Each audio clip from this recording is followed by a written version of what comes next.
at best, a jeep. Covered in several layers, I head out into the frozen wasteland before me to search for the two wolf girls. Upon starting my drive, I quickly realized that the cold is the least of my worries. As I noted earlier, and the radio confirmed, all the usual scenery has changed since I last ventured outside. Familiar landmarks are gone, paths have been blocked off, and the solid ground has been replaced by sleet. If I'm not careful, I might wind up getting lost or stuck myself. Okay now, where would those two girls have gone? Never been to the other side of the mountain, but if memory serves, I follow a vague recollection I have of the map I purchased when I first moved out here.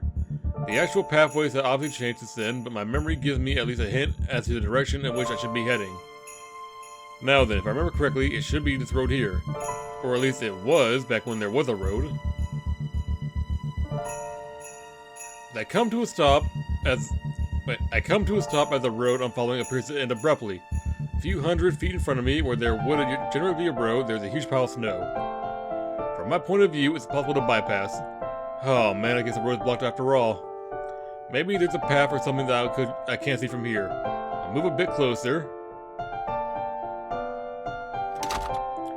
Force myself to get out of the truck, shivering in the blizzard rages. My legs may be weary, but my stomach is full and my body is warm. Those girls are out here, I'm going to find them. Marari, Fuyu, are you two out here? Marari, Fuyu. Call out the girls' names as I head closer to the obstructed pathway. As I near the wall of snow, a vague figure appears up ahead. Squinting, I try to discern the identity of the being in front of me. Marari, Fuyu? Topsy? Fuyu! Hearing Fuyu's surprised exclamation, I rush over to the figure up ahead. Once I get closer, I realize that it's not just Fuyu, Marari is with her too. However... Topsy, please help me. Marari suddenly collapsed when we were walking, so I had to carry her myself, but the path is... I know, most of the paths have changed, it's been blocked off. You won't be able to get through here, not today. Eh? Well then, what do we do? Marari's unconscious, she needs somewhere warm to rest, and something to eat, and... Calm down, Fuyu. If you panic, you're just going to make things even harder on yourself. For the time being, you're both coming back to my cabin. I'll help you carry Marari back there, and we'll make sure to keep her nice and warm. No, but we couldn't possibly... I wasn't asking. You take one arm, I'll take the other, got it?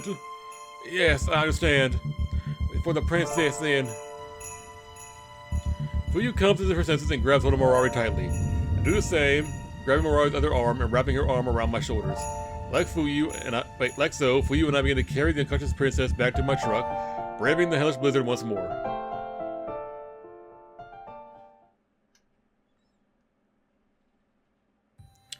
Through great exertion and with much difficulty, I managed to bring Marari and Fuyu back to my cabin safe and sound. While the two girls aren't injured, it seemed like they're both utterly exhausted, with Marari still unconscious and likely running a fever. Fuyu is sick with worry and clearly overexerting herself, but otherwise appears to be fine. How's Marari doing? Any changes? In response to my question, Fuyu shakes her head. It's nothing. The princess won't wake up at all. Oh, it's still nothing. Too bad. Oh well, just give her time and she'll be okay. I hope so. Fuyu sulks as she shrugs off my optimism. It seems that her concern for her friend is not so easily diminished. You know, Marari was in far worse shape when I found her. As long as she's kept warm and given a chance to rest, I think she'll definitely pull through. For the time being. Positioning myself directly behind Fuyu, I place one hand on the girl's head. I'm more worried about you, Fuyu. Me? Why would you be worried about me? Is that really so strange? You were out there in the blizzard too, you know. You even wound up carrying Marari all by yourself before I got there, not to mention the panic and stress you would have been suffering from. So, how are you holding up? Do you need anything, Fuyu? Is there something I can do for you? Don't be absurd. Your concern is entirely unnecessary, human. Fuyu pouts and turns away with a red tinge in her cheeks. You should focus your attention on Marari instead. She is the important one here, not me. I would have gladly given my life for bringing her back home safe and sound. Then I rub Fuyu's head while chuckling to myself. So what you're saying is you're so concerned for your friend's happiness that you'd give up your own life in order for her to achieve it? That isn't what I said. I just don't want the pack to suffer because of that girl's selfish whims, that's all. Yes, I understand. Keen to pet Fuyu as she sulks. By her usual temperament, she doesn't push my hand away, nor does she appear to dislike the contact. If she weren't so proud, she might actually give into the feeling and lean in closer. But you know, Fuyu, as great as it is to be loyal, you shouldn't put so little importance on your own life. Just as your pack misses Marari, I'm sure they miss you too, and I know for a fact that if you were gone, Marari would be devastated. So don't throw your life away, okay? Take care of yourself just as you take care of Marari. Fade to black. Fade back in. After a long night of watching Fuyu fuss over Marari, I eventually turn in for the night and go to bed. Convincing Fuyu to do the same proves surprisingly difficult. She's adamant about being there for Marari and doesn't want to leave her side. It isn't until I convey to Fuyu that the expected time at which Marari will awaken, a complete lie on my part, that Fuyu finally agrees to rest. She snuggles up next to Marari just as they had when they slept on the couch together previously. Before long, Fuyu was sound asleep. Sheesh, those two really are a handful. Maybe I shouldn't get a pet after all. Looking after these two is already tiring enough. Well, I guess I better go to see how the two are doing. If I'm lucky, maybe I'll have slept in. Oh, they'll have slept in. Despite my optimism, the very first thing I see upon entering the living room is the sight of Fuyu towering over Marari. I mean it, I'm feeling much better now. Really, I can get up on my own. I don't care if you're feeling better, no means no. You're going to stay in bed and rest, got it? No, but what about breakfast? I'll make breakfast. You just keep resting until I bring your portion over to you. Would that really be okay? You haven't received the same training as I have. Don't you worry about me, it'll be a piece of cake. How hard can human cuisine be anyway? If Topsy can make it, then there's no way that someone like me won't be able to. Oh really? That's quite a declaration there, Fuyu. Fuyu freezes up the moment she hears my voice. With great hesitation, Fuyu slowly turns her head until she's looking at me out of the corner of her eye. Topsy, how long have you been standing there? Long enough to hear you promise that you'll be making us breakfast. Do you need me to show you where the storeroom is? She's already been there though. Well. Fuyu averts her gaze and she tries to avoid my question. It seems this rowdy wolf girl doesn't possess her princess's knowledge of such things after all. Topsy. Before I can tease Fuyu any further, Marari calls out to me in a slightly assertive voice. Yes, Marari. Topsy, I apologize. Huh? Princess? Fuyu and I both stare at Marari, surprised that she hangs her head. Even after you told me to leave, even after I resolved myself to stop relying on your kindness, here I am once again.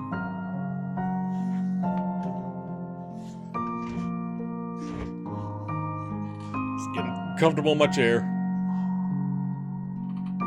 How burden you once more, forcing you to take care of me even after you've already done so much for me. I just want you to know that this is it. As soon as I am able, I will leave this cabin and never come back. I will not bother you ever again. Princess. Despite the fact that Marari is now agreeing to leave without a fight, even Fuyu can't accept her downhearted proclamation. If Marari has been able to declare with a smile on her face that she would return her to her pack, I would have wished her well. Fuyu would happily lead her along, the duo would return home, and that would be the end of it.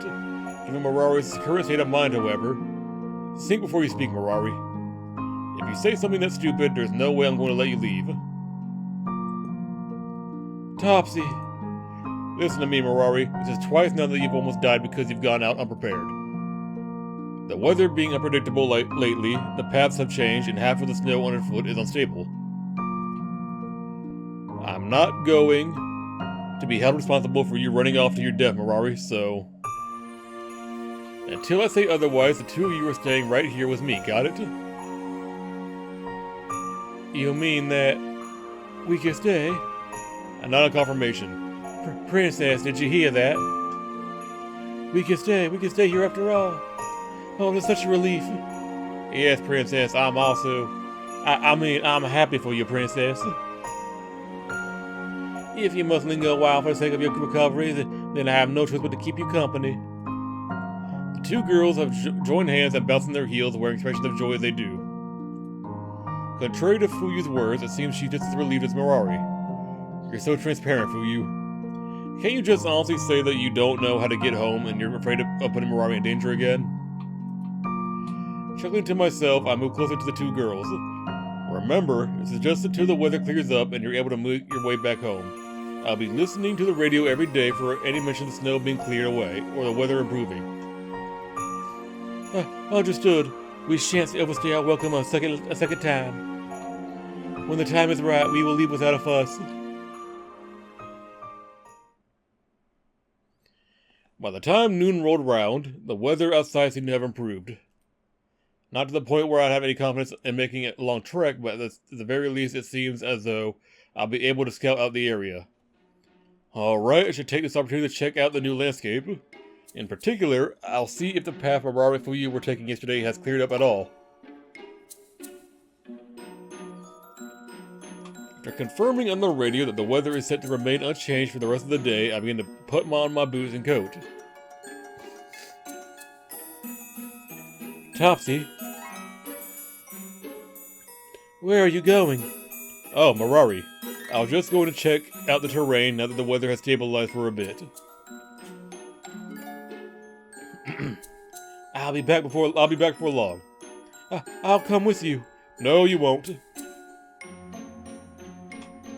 I gently flick Mirari on the forehead, as if to punish her for saying something unreasonable.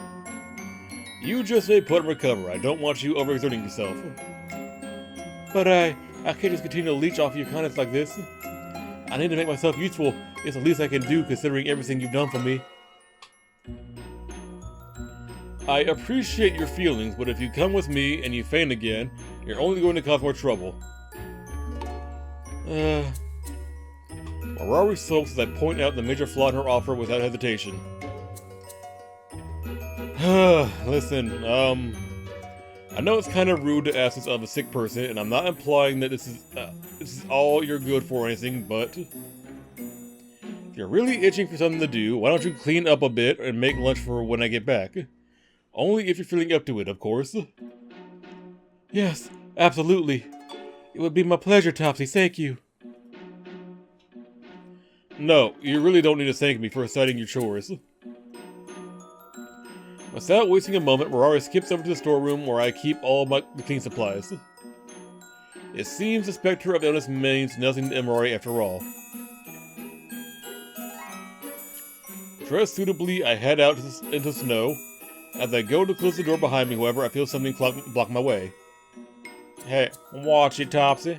Oh, I'm sorry, Fuyu. Fuyu pushes past me, and this time I close the door for real. Wait a minute. What are you doing out here, Fuyu? What? Do I need permission to go outside? Well, no, I guess not. But given the timing, it seems like you were following. You're going to check out the terrain, aren't you? To see what's changed and where you can get through? If you're going to try and reach our den, then you'll need a guide, and I can hardly allow the princess to go, given her current condition. I never said anything about visiting your den. Fine, you can come along. Just don't get too far. Ahead. Fuyu runs off before I can finish speaking. Oh, well, if she's this lively, it shouldn't be a problem. Besides, I was planning on checking out the path these girls took yesterday. I guess the only change of plans is that I'll be doing it with company.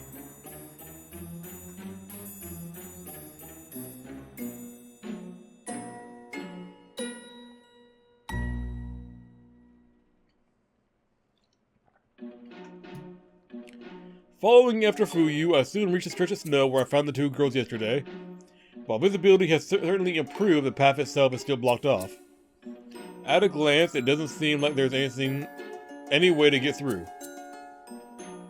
Still no good, huh?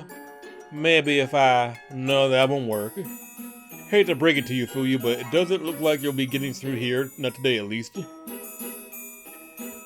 I know.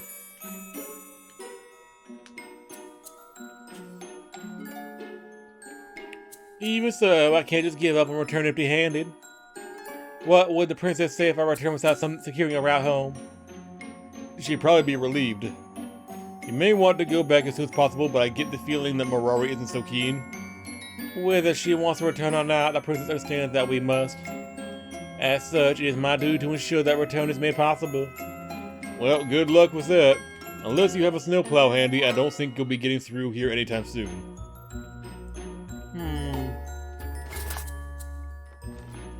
Scratch, scratch, scratch, scratch. You cannot dig your way through.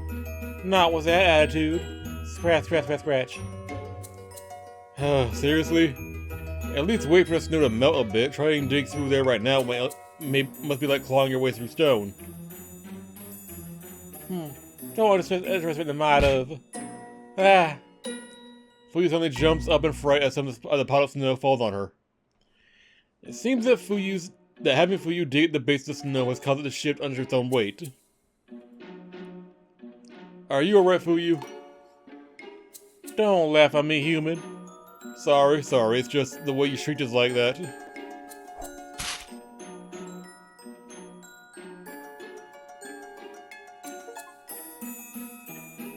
Whoa!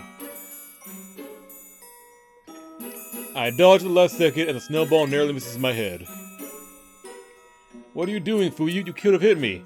That's the point, you fool.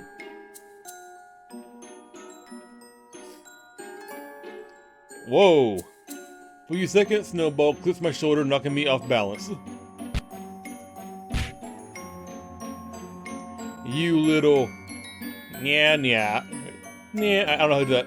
I don't know how to do that in a country accent. Stupid human. That's what you get for making fun of. Ha! Without rising to my feet, I quickly ball up some snow and hurl it towards Fuyu, just barely missing her torso. Well, what the heck do you think you're doing? Throw a snowball. What does it look like? You can't do that. I'm the one throwing snow at you. What are you, a little kid? I don't need your permission to defend myself. Huh? Stop that right this instant. Make me. Fine then. We'll see how you like it when I throw a snowball at you. Well, yeah, that's how a fight started. Whoa. I duck to the side as Fuyu throws another snowball at my head. The moment I correct my posture, Fuyu has already started to ball up another, and she's getting ready to throw it. Sheesh, give me a break. How can you do that so quickly? Someone who wears those ridiculous things on their hands will never be able to match my speed. Oh yeah, we'll see about that. Huh? Too slow. Should I give you a handicap, human? Or don't underestimate me. Before I realized, I found myself becoming more and more invested in the outcome of my snowball fight with Fuyu. What starts as a cheeky bit of fun quickly developed into an intense showdown, with both sides putting in far more effort than one would expect. Strange as it may seem, I'm actually having fun. Spending every day out here, struggling to stay warm and keep my supplies up, I sometimes forget about the upsides of being surrounded by snow. When was the last time I even thought about having a snowball fight, or maybe snow angels, or engaging in any sort of fun yet childish activities? Maybe this place doesn't have to be the barren wasteland I always think of it as after all. Miss me. Stop moving. Not gonna happen. Fuyu turns around and wiggles her butt in my direction, mocking me. At that moment, I reveal a second snowball hidden behind my back and throw it as quickly as I can. Kya. Gotcha. Did you have to throw it there? Snow's dripping into my pants. It's really cold. So wear proper clothes next time. It's not my fault you dress like that. Fuyu dances around trying to shift the snow that has trickled under her clothes. A few small pieces of snow fall apart, but judging by the expression on her face, there's still more to come. Chance. What are you doing? Can't you see that I'm preoccupied? That's exactly what makes it a perfect opportunity. Huh? Stop it. Make me. Despite her complaints, Fuyu laughs happily as she dodges my opportunistic onslaught. Dodging while simultaneously removing snow from under her clothes, Fuyu displays dexterity I can only dream of possessing. And there. That's the last of it. You'd better prepare yourself now, Topsy. Grinning from ear to ear, a playful smile adorns Fuyu's face as she hurriedly begins to create another snowball. No matter what she says, it's clear to me that she's having fun. Fuyu may be abrasive and direct, but it looks like even she has a fun side. She's also pretty cute when she smiles, and it's evident that she cares deeply about...